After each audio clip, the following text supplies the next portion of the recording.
now there's a assortment of pages that I would like for you to pull out of your envelope called Spring Symmetry. And symmetry is a great word to talk about. And sometimes we do art projects with symmetry, and symmetry means it's the same on both sides. And this gives you an opportunity to practice that with a few spring items.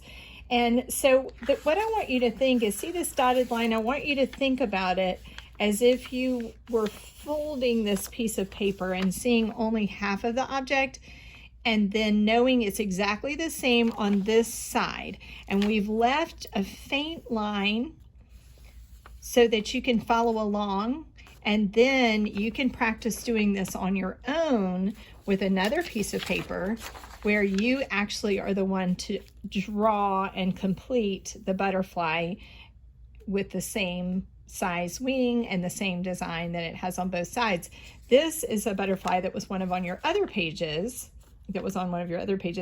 and so you can think about that. Think about if you took it from the middle of the body of the butterfly, even with all this amazing detail on the wing of this beautiful monarch butterfly, when they grow the wings exactly the same on the other side. They're symmetrical, and it is just such a miracle that they all come out that way in all the different colors and shapes and sizes of wings. And so for us, it's a time to practice our drawing and our thinking, to try to follow along. And I'm going to show you with the flower a way that you can use paint. If you have some paint at your house that's kids art paint, or if you want to just use your markers and crayons to complete this. So what I just want you to do is think about the colors that you want your butterfly to be, and you get to pick. I'm going to give you an idea of how to do it, and then I want you to follow along however you would like to with your own choice of colors. So I believe I'm going to go with this route of color combination, and I'm thinking that maybe I'm going to make my heart purple. So I'm going to trace the heart, and then I'm just going to color it in. And you can make it dots, stripes, you can design it any way you want. I'm just showing you the idea of the symmetry right now. Then I'm going to give this a blue dot there. And then I'm going to take this sort of teal color, and I'm going to go and bump and jump. Bump and jump, bump and jump. And now I can just bring my timber line all the way across. And then I'm just going to get, usually yellow or orange work the best if you're trying not to cover up the eyes and the mouth. It's orange and yellow function as kind of a highlighter color. Unless you're using crayons, and if you're using crayons, most of the colors would work. They wouldn't cover that up. Okay, and then you're going to have a body. Okay, so do you see how I have designed the half of the drawing that was provided for me? And now my challenge is to complete the other half of this drawing exactly the way that it is on this side. So it would be symmetrical. So I'm going to go back and find my heart, and I'm going to remember that I had used purple the first time.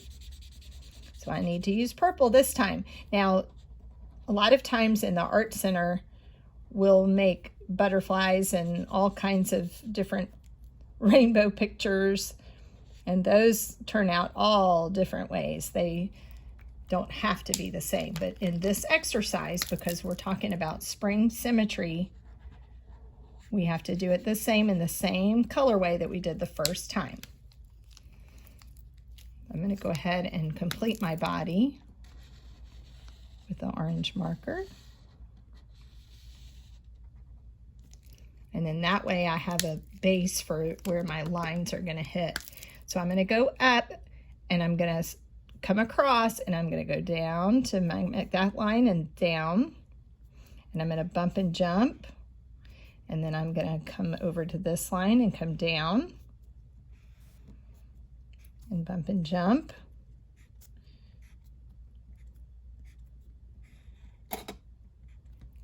Excellent, boys and girls. And then I'm gonna finish my little face, and I'm gonna just get a black marker.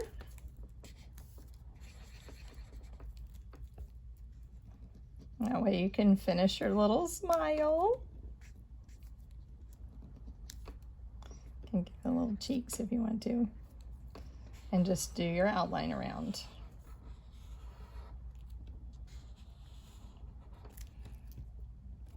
Great job.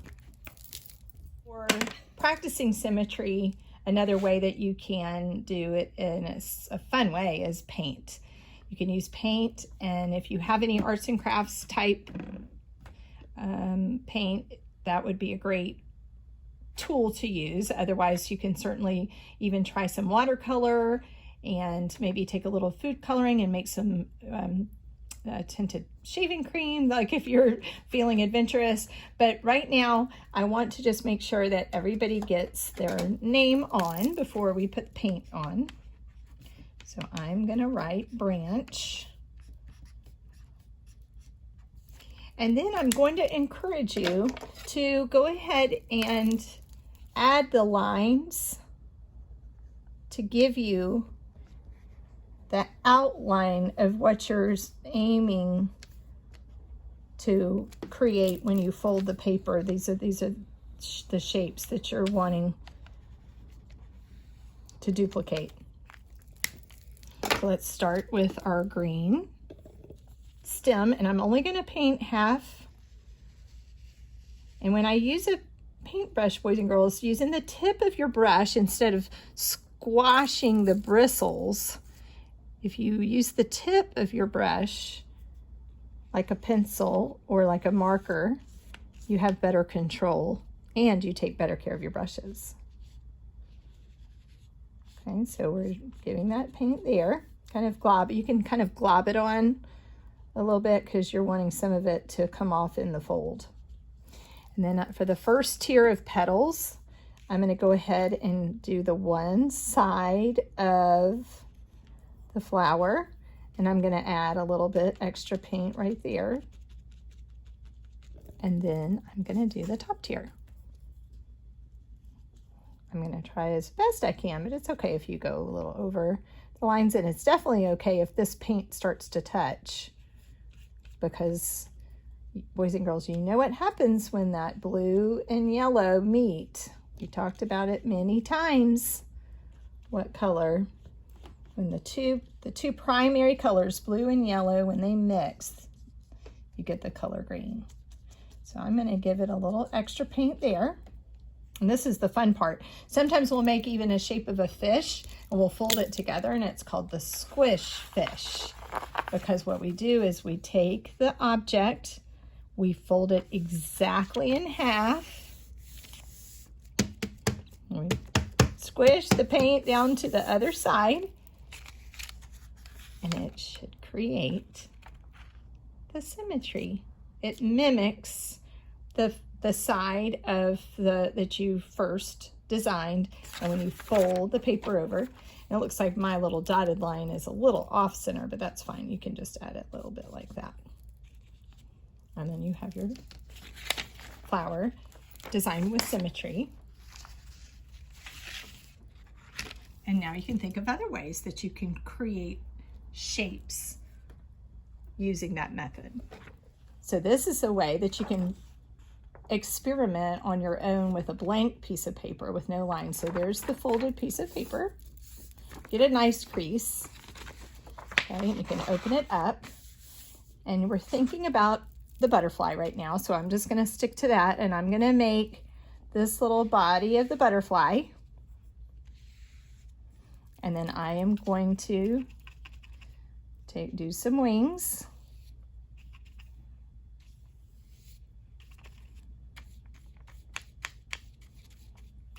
You can kind of blob it, like I said, because it looks fun when you squish it.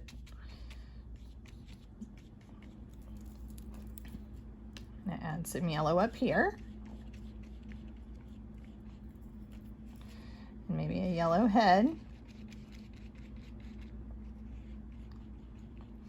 And then I'm going to give it one antenna on this side. Okay, and then I want you to practice folding it over and squish, squish, squish. Ooh, look at it. Ta-da! A beautiful butterfly. And you can see once you start using and mixing other colors how it's so fun to watch them blend into each other. Have fun. When it dries, you can add the dark black outline or make some little lines across the body or cut it out and put it onto a flower. But you're the artist, so you get to create.